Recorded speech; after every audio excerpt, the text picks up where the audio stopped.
अस्सलामुअलैकुम dear viewers. आज की वीडियो में एक वर्ल्ड फेमस प्ले ओथेलो को डिस्कस करने वाली हूँ, जिसे लिखा है विलियम शेक्सपियर ने। विलियम शेक्सपियर एक बहुत अच्छा कॉमेडी राइटर था और साथ ही इसने ट्रेजेडीज भी लिखी। 4 वर्ल्ड फेमस ट्रेजेडीज हैं इसकी: Hamlet, Othello, King Lear and मैकबथ। तो आज की वीडियो में हम डिस्कस करेंगे ओथेलो को, और जो कि बहुत ही फेमस प्ले है। So welcome to my channel Learning Studio 786। अब इस प्ले के बारे में कुछ डिटेल में बात करते हैं। ओथेलो एक ट्रेजिक प्ले है जिसे लिखा है विलियम शेक्सपियर ने, जो कि एक बहुत अच्छा वर्ल्ड फेमस प्ले राइट है। इसकी डेट ऑफ बर्थ है अप्रैल 1564 और 1616 डेट ऑफ डेथ है। ये प्ले ओथेलो लिखा गया 1603 या 1604 के दरमियान ही ये लिखा गया, और इस प्ले को 1622 को पब्लिश करवाया गया क्वार्टरो एडिशन में। अगर इस प्ले की जेनर के बारे में बात करें तो ये एक ट्रेजिक प्ले है। ट्रेजिक प्ले से मुराद एक ऐसा प्ले जिसमें हीरो की एंड पे डेथ हो जाती है और उसकी खामी की वजह से या फिर अनफेयर इन्वायरमेंट की वजह से, और ये प्ले 5 एक्ट्स पर मुश्तमिल है। प्ले को अच्छे से जानने के लिए सबसे पहले इसके मेन कैरेक्टर्स को समझना बहुत ज़रूरी है। पहला कैरेक्टर है ओथेलो। ओथेलो इस प्ले का ट्रेजिक हीरो है, और ट्रेजिक हीरो की डेफिनेशन कुछ इस तरह से है कि हीरो नोबल पर्सन होना चाहिए और इसके हमार्शिया यानी कि इसके करेक्टर फ्ला खामी की वजह से डाउनफॉल होगा, यानी इसका जवाल आएगा और इख्तिताम उसकी मौत पर होगा। तो ये था हमारा हीरो ओथेलो। अब है नेक्स्ट कैरेक्टर डेस्टिमोना। डेस्टिमोना और ओथेलो एक दूसरे को लाइक करते हैं और शुरू में प्ले के शुरू में ये दोनों भागकर शादी कर लेते हैं। डेस्टिमोना के बाप का नाम है ब्राबेंशियो। ब्राबेंशियो है फादर डेस्टिमोना का, और ये सेनेट का मेंबर भी है। नेक्स्ट कैरेक्टर है इयागो। इयागो इस कहानी का विलन है और ये बहुत ही ट्रस्टवर्दी पर्सन है ओथेलो का, लेकिन बाद में ये ओथेलो को ही धोखा दे देता है। इमिलिया इयागो की वाइफ है और मेड सर्वेंट है डेस्टिमोना की। कैसियो कैसियो एक बहुत ही खुश अखलाक सोल्जर है। ये बहुत बहादुर शख्स है और ओथेलो इसको अपना लेफ्टिनेंट मुकर्रर कर देता है। रॉड्रिगो इस कहानी में बहुत ही एक बेवकूफ़ शख्स है, लेकिन ये बहुत ही नोबल पर्सन है वीनस का। मोंटेनो जो है वो साइप्रस का गवर्नर होगा। करेक्टर्स तो आपने अब अच्छे से समझ लिए। आप कहानी शुरू करते हैं। प्ले शुरू होता है सबसे पहले वीनस की गली में, और वीनस में इयागो और रॉड्रिगो बात कर रहे हैं। रॉड्रिगो बहुत ज़्यादा गुस्से में है। वो इयागो को कह रहा है कि तुमने कहा कि मैं तुम्हारी डेस्डिमोना से शादी करवाऊंगा, लेकिन तुमने ऐसा नहीं किया। डेस्डिमोना की शादी तो ओथेलो से होगी और उन्होंने भागकर शादी कर ली, और अब मेरा क्या होगा। इयागो कहते हैं कि परेशानी की कोई बात नहीं है, आप परेशान ना हो, मैं कोई ना कोई हल ज़रूर निकालूंगा, क्योंकि मैं ओथेलो से इंतकाम लेने वाला हूँ, और ओथेलो ने मेरी बजाय कैसियो को अपना लेफ्टिनेंट बना लिया है। इयागो रॉड्रिगो को कहते हैं कि ब्राबेंशियो को भी इस बात का नहीं इल्म कि डेस्टिमोना और ओथेलो ने शादी कर ली है। चलो सबसे पहले ब्राबेंशियो को बताते हैं। तो दोनों ब्राबेंशियो के घर पहुंचते हैं और उससे सारी बात बताते हैं कि डेस्टिमोना ने भागकर शादी कर ली है। ब्राबेंशियो को बिल्कुल भी यकीन नहीं आता। वो अपना पूरा घर देखता है, उसे डेस्टिमोना बिल्कुल भी वहाँ पे नहीं मिलती। तो अब वो ड्यूक ऑफ वीनस के पास जाना चाहता है। इयागो यहाँ पे डबल गेम खेलता है। वो ओथेलो से मिलता है और उसे बताता है कि ब्राबेंशियो ने उसे ड्यूक ऑफ वीनस के पास बुलाएगा, क्योंकि उसे पता चल चुका है। ओथेलो एक बहुत ही बहादुर जनरल है। वो इस बात पे बिल्कुल भी परेशान नहीं होता। अब कैसियो कुछ आदमियों के साथ आता है कि उसे ड्यूक ऑफ वीनस ने बुलवाया है। जब ओथेलो वहाँ पे पहुँचता है तो वहाँ पे कुछ तुर्की हमले की बात हो रही थी, लेकिन वहाँ पे जैसे ही ओथेलो पहुँचा तो ब्राबेंशियो ने इल्ज़ाम लगाया कि ओथेलो ने डेस्टिमोना पर काला जादू किया है। यहाँ पे ओथेलो कहता है कि मैं किसी काले जादू पर यकीन नहीं रखता और ना ही मुझे कोई तकरीरें करना आती है। अलबत्ता इतना है कि मैं उससे मिलता था और अपनी ज़िंदगी के बारे में कुछ वाक़यात सुनाए। अलबत्ता हम दोनों एक दूसरे को पसंद करते थे और अब हमने शादी कर ली है। ब्राबेंशियो को इस बात पर यकीन नहीं आता, तो फिर डेस्टिमोना को बुलवाया जाता है और डेस्टिमोना वहाँ पर आकर कहती है कि वाकई ही अब ओथेलो मेरा हस्बैंड है और इसने मुझ पर कोई भी काला जादू नहीं किया। ड्यूक ऑफ वीनस ने इस शादी को लीगल करार दे दिया, और अब ड्यूक ऑफ वीनस ने ओथेलो को कहा कि कुछ तुर्किश फ्लीट ने साइप्रस पर हमला कर दिया है और ओथेलो को अब साइप्रस जाना होगा। ड्यूक ऑफ वीनस ने डेस्डिमोना को भी साथ ले जाने की इजाज़त दे दी। अब ओथेलो कश्ती पर सवार हुआ और साइप्रस पहुंचता है। जब वो साइप्रस पहुंचा तो रॉड्रिगो और अयागो भी उसके साथ साइप्रस पहुंचे। जब ओथेलो डेस्डिमोना और अपने फौजियों के साथ साइप्रस पहुंचता है तो वहां पे बहुत बड़ा समुद्री तूफान आ जाता है।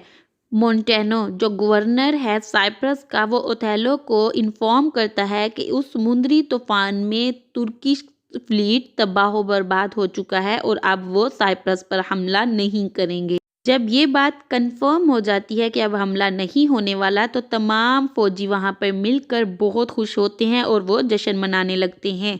इसी दौरान ओथेलो कैसियो को कहता है कि वो इस तकरीब का अच्छे से ध्यान रखे और खुद डेस्टिमोना के पास चला जाता है।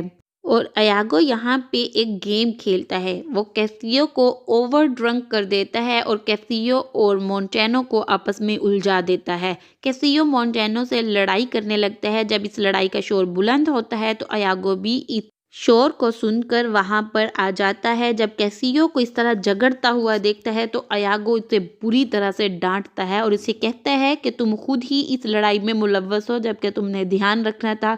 और वो कैसियो को वहां पे डी रैंक कर देता है, यानी लेफ्टिनेंट के ओहदे से हटा देता है।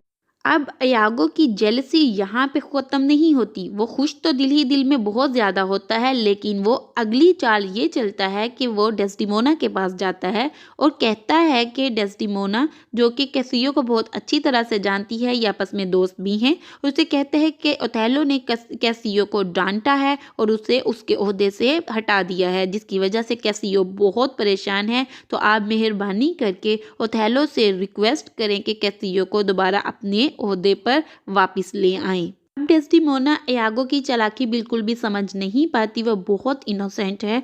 वो ओथेलो से कहती है कि प्लीज़ कैसियो को उसके ओहदे पर वापस ले आएं, वो बहुत अच्छा इंसान है और उससे बस ये गलती हो गई। ओथेलो डेस्डिमोना के बार बार रिक्वेस्ट करने पर, इंसिस्ट करने पर मान जाता है और कैसियो को दोबारा लेफ्टिनेंट अपॉइंट कर देता है। व्यूअर्स, अब ये सोच रहे होंगे कि अगर अयागो ने खुद ही उसको लेफ्टिनेंट के ओहदे से हटवाया तो अब उसको दोबारा अपॉइंट क्यों करवाया।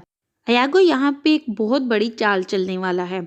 अयागो सबसे पहले ओथेलो के पास जाता है और ये बहुत अच्छा साइकोलॉजिस्ट है, यानी ये बहुत अच्छे से ओथेलो की साइकी को जानता है। अयागो आहिस्ता आहिस्ता ओथेलो के माइंड को पॉइजन करना शुरू कर देता है कि डेस्डिमोना और कैसियो के दरमियान कुछ इलीगल रिलेशंस हैं। इस बात को साबित करने के लिए अयागो क्या करता है, एमिलिया जो डेस्डिमोना की मेड सर्वेंट है, अपनी वाइफ को कहता है कि डेस्डिमोना से वो रुमाल लेकर आओ जो ओथेलो ने उससे as a token of love दिया था।